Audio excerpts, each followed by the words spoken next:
Bienvenue sur l'épisode 24 de 17h17. Dans le dernier épisode, j'ai commencé à boucher les trous qu'il y avait un peu partout dans la maison. Aujourd'hui, je vais continuer de m'occuper de cette porte, mais surtout je vais préparer l'étage pour l'isolation en chauds-chanvre qui arrive très vite. Il faut que j'oublie rien, parce qu'une fois que l'enduit sera posé, je ne pourrai plus jamais rien changer. Plusieurs personnes m'ont demandé la référence de ma débroussailleuse électrique, je vous mets un lien dans la description si ça vous intéresse. Avec ma mère, enfin surtout ma mère, on va refaire le mur de l'abri, comme ça on va commencer à réutiliser tout ce tas de pierres et protéger un peu l'abri. Ouais, elle a quand même du fouille. Hein. Enlève les petits cailloux qui sont derrière là, qui gênent. Bon, j'ai pas trop filmé, mais voilà le mur pendant sa reconstruction et une fois terminé. Je suis très content du résultat.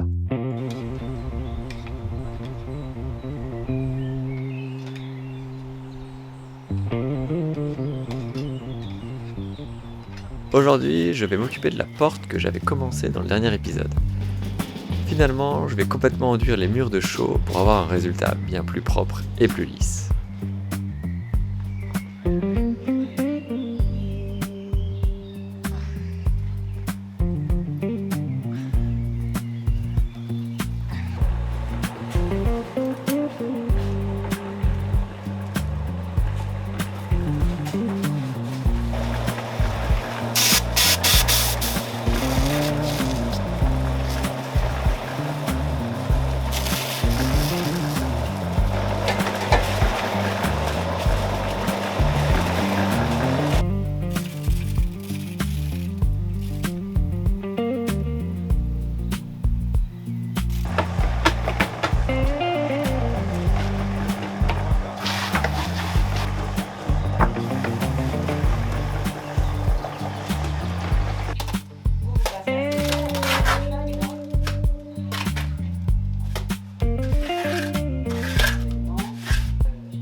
On récupère vraiment de la chaux.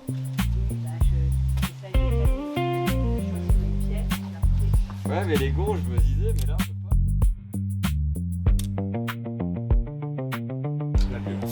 C'est ça, il aime bien la bière. Je l'ai ressenti, comme tu peux me réfléchir. Il est pas très exigeant, on va dire. Hop. À la tienne, Chantal. Pareil. C'est la même À chose. notre belle journée. À la tienne. À notre belle journée. Non, alors il n'y a pas de champignons. Non, attends. Il n'y a pas de champignons là où j'ai regardé. J'ai regardé là en face, puisque je suis allé vers la source. Mais ça n'empêche pas qu'il faudra aller dans les chênes. Bon, alors ma mère et les pierres, c'est une vraie histoire d'amour. Alors quand j'avais le dos tourné, elle a déterré celle que j'avais soigneusement enfuie ici dans l'épisode 17. Et j'ai aussi découvert un trésor. Elle trouvait ça dommage d'enterrer une si belle pierre, alors finalement on l'a remontée pour en faire une pierre de saillie.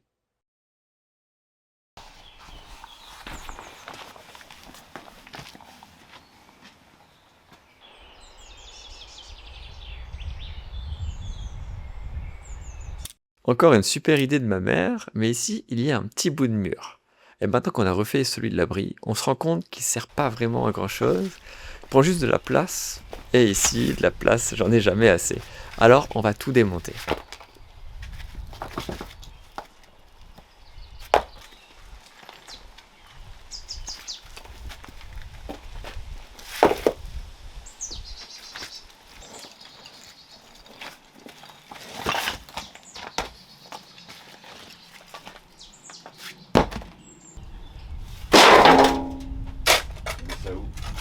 En dessous de la maison. Rivière, tout, je bouge tout. Jusqu'à la rivière. Jusqu'à la rivière, je bouge. On va faire un plongeoir. Ouais. Je vais déjeuner, hein, je vais prendre des forces. Parce que tu sais, ici, il en faut de la force. Ah ouais? Bon, ben, bon courage. Merci.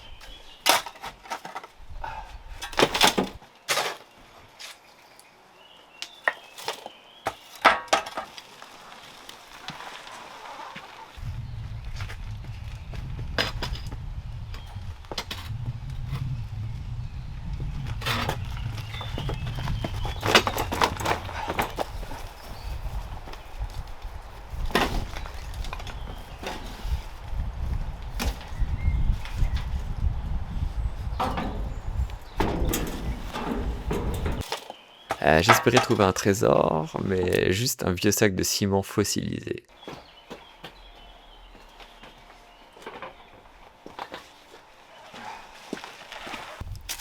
La bonne nouvelle, en démontant ce mur, on est tombé sur un rocher. Donc on n'aura pas besoin de remonter à un petit muret ici, ce rocher suffira. Du coup, je me demande même pourquoi ils avaient fait un petit muret juste devant comme ça. Mais alors voilà comment c'était, et voilà maintenant. Ah, c'est beaucoup mieux, on dirait presque un parking. Ouais, peut-être que je fantasme un peu l'idée de me garer ici un jour, alors que ça n'arrivera jamais. On est quelques jours plus tard, et je vais m'occuper du contour de la cheminée. Depuis que j'ai terminé de poser le nouveau plancher à l'étage, j'ai toujours ce contour tout plein de gravats et de poussière. Alors je vais faire un truc propre avec de la chaux. Et on va voir après que je fais sûrement une belle erreur. Je vous expliquerai comment éviter ça.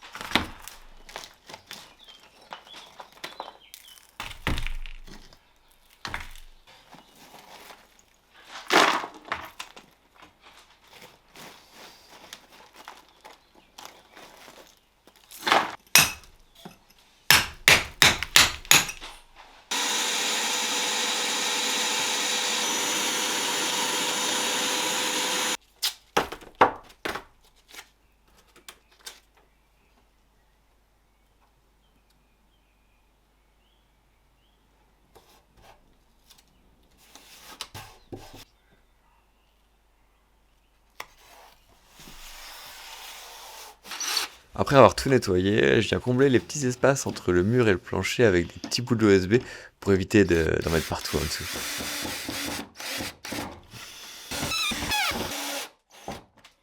Il me manquait un petit bout de plancher vers la porte, alors c'est l'occasion de faire ça.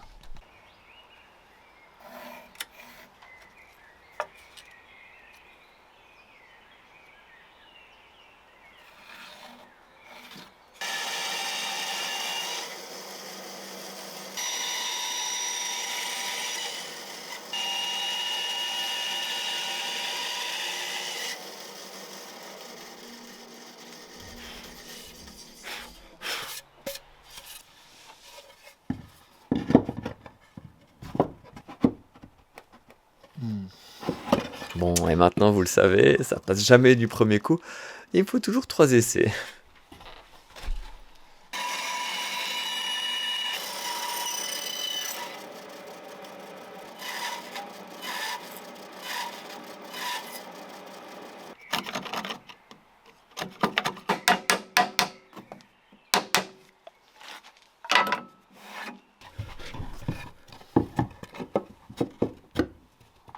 Aïe.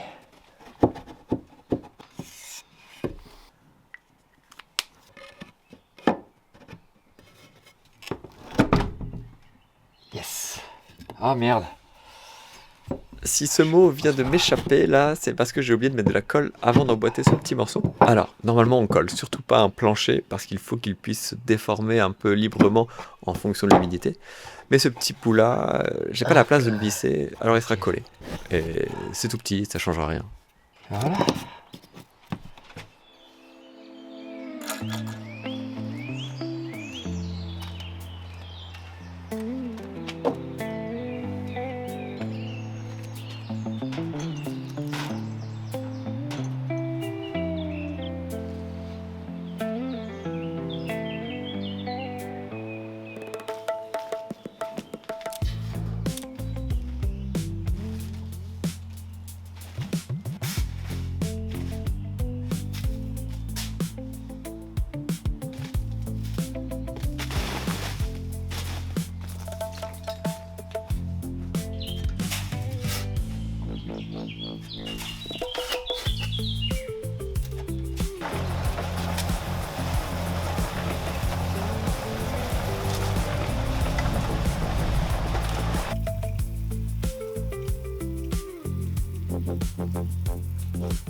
Et alors, je vous parlais de mon erreur.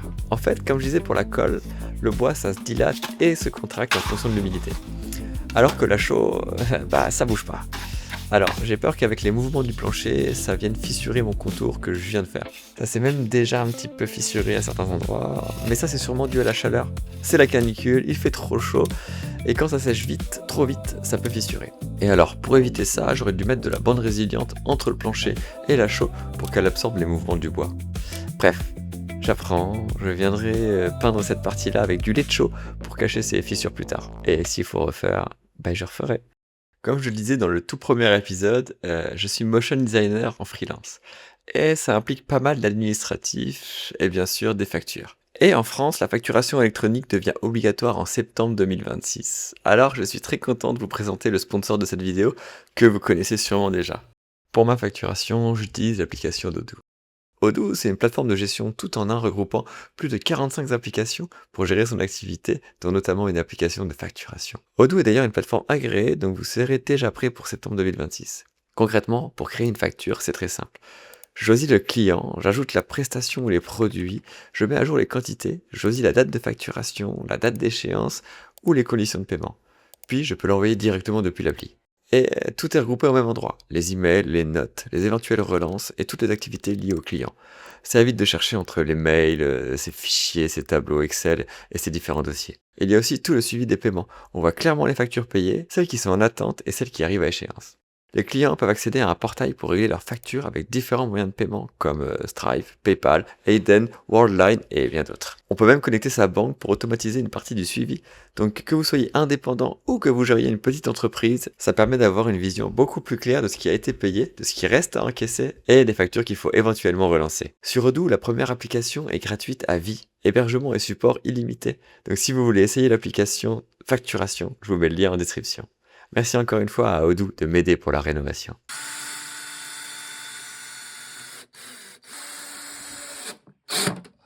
Bon, je vous l'avais pas encore montré, mais voilà la porte terminée. Bon, je la repeindrai plus tard dans une couleur plus claire que ce vert. En tout cas, je suis très content du résultat.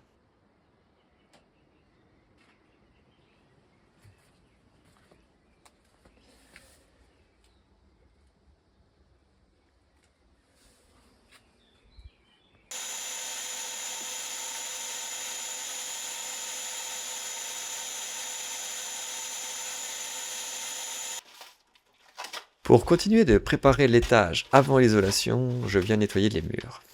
Et aussi, vu que je vais faire mon isolation avec un enduit chaud-chambre, il faut absolument penser à passer tous les câbles et autres dans les murs, parce qu'une fois que l'enduit sera fait, je pourrai plus jamais revenir passer de l'électricité, sauf si je détruis tout, mais ça, j'en ai pas trop envie.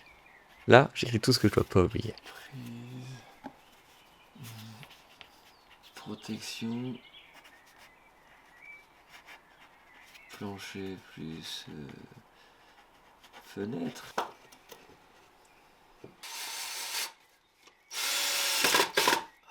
Quand je pose mes blocs électriques, je dois bien penser à les faire dépasser pour qu'ils arrivent à fleur de mon enduit qui fera entre 6 et 10 cm selon les endroits.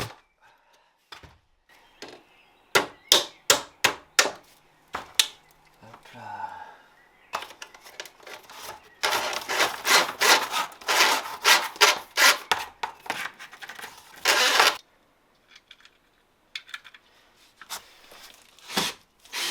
Peut-être pas assez. Peut-être pas assez sorti. Et alors là, on va réfléchir fort, faut vraiment que j'oublie rien. Et j'ai tendance à zapper tout ce qui est extérieur. Sur cette porte, j'aimerais mettre un volet roulant électrique et des lumières extérieures. Et j'avoue que là, je me rends compte que je vais oublier ça. Et là, il faut faire.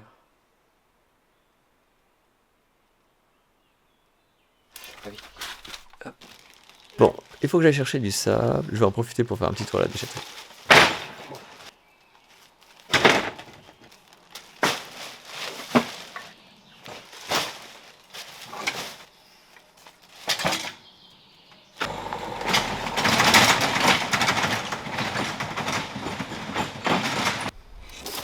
Alors, dans la série, il faut rien oublier. Là, je passe une gaine pour les câbles RJ45 pour l'antenne 5G qui est sur le toit. Encore un truc que j'ai bien failli oublier, mais mon père me l'a rappelé à temps.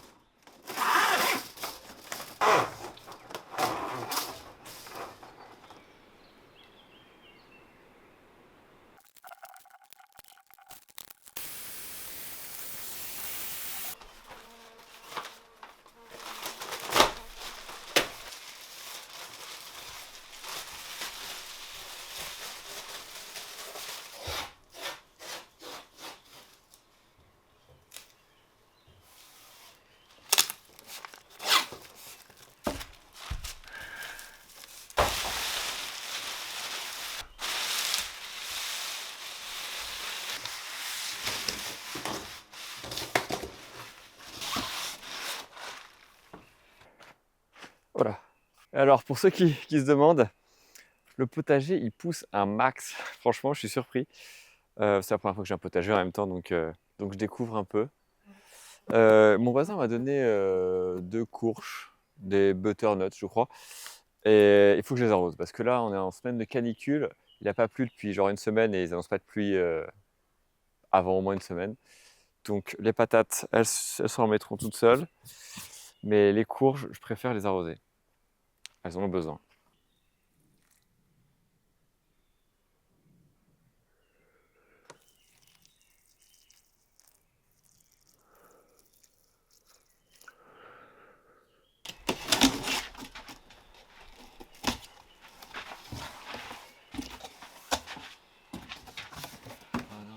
Alors, je viens de recevoir un des derniers outils qu'il me manquait pour travailler le bois, une scie sous table.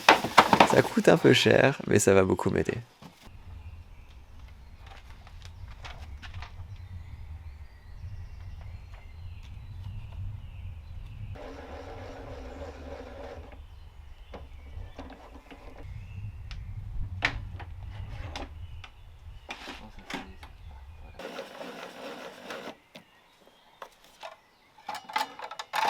Comment ça marche ce truc?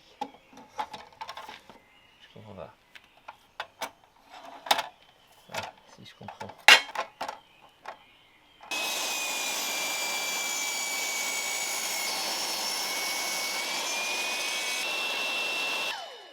Oh, ça s'arrête vite. Eh ben c'est super. Ah, ça c'est bien pratique. C'est ce qui me manquait.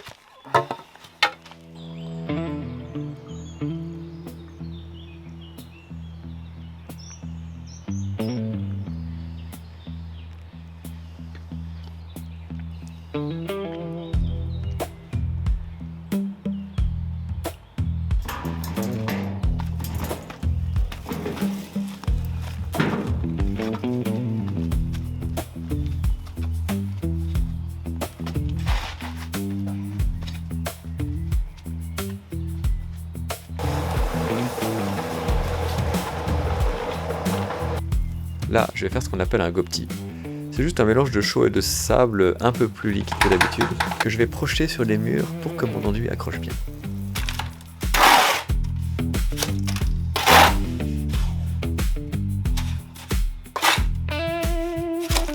Ça devrait craquer.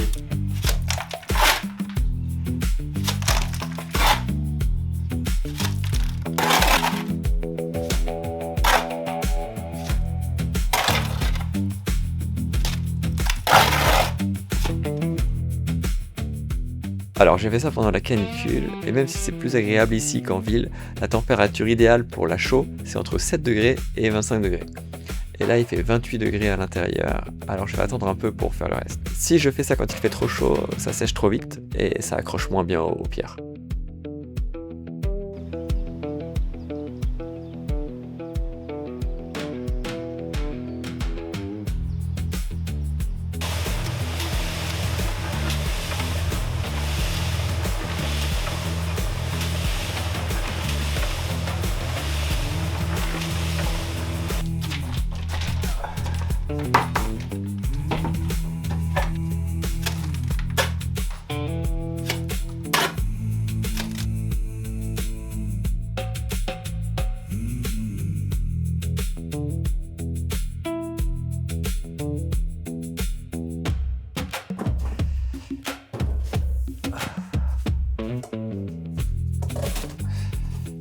Bon, on est en pleine canicule. C'est bizarre de dépenser 500 € en radiateur maintenant, mais si je les ai déjà achetés, c'est parce qu'il faut absolument que j'ai les attaches qui vont derrière pour les fixer dans le mur. Parce que vu que je pourrais rien fixer dans l'enduit, c'est trop friable. Il faut absolument que j'intègre déjà les attaches du radiateur dans le mur, que je noirerai entre guillemets dans l'enduit. Et comme ça sera clean. C'est la première fois de ma vie que j'achète des radiateurs électriques, évidemment. Je me suis un peu renseigné. J'ai pris des radiateurs à inertie. Pierre de lave, je sais pas trop ce que c'est, mais en gros, c'est pas vraiment comme un grille-pain. Ça chauffe une pierre et donc du coup il y a de l'inertie. Et donc plus les radiateurs sont lourds, logiquement, plus ils auront de l'inertie, puisque bah, ça veut dire que la pierre est plus grosse. Alors celui-là, je sais pas, il doit faire 10-15 kilos. Hop là. Ok. Donc c'est ça que je vais devoir attacher.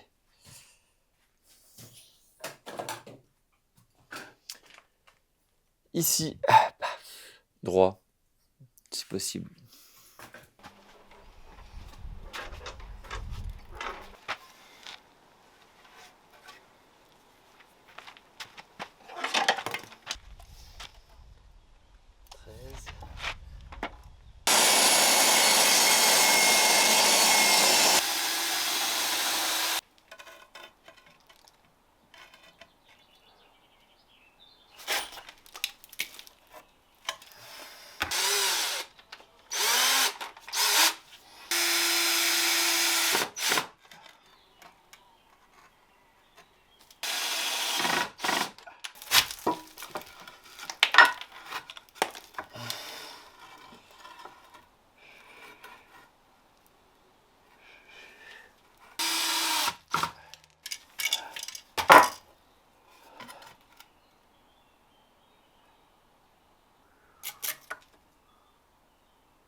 Un centimètre, parfait.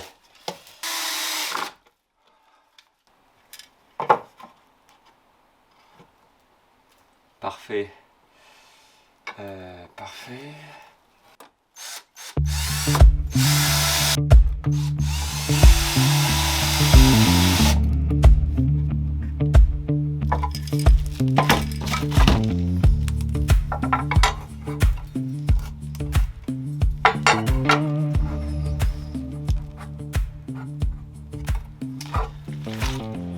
Et voilà pour cet épisode. La semaine prochaine, j'attaque l'enduit en chaud-chanvre. Ça va complètement changer l'aspect de cet étage. J'ai vraiment trop hâte. Même s'il va falloir passer par une étape où on salit tout. Genre vraiment tout. Si cette vidéo vous a plu, vous pouvez mettre un like. Ça me donne de la force pour la suite et continuer cette série sur YouTube. Merci d'avoir regardé cet épisode et je vous dis à très vite pour la suite.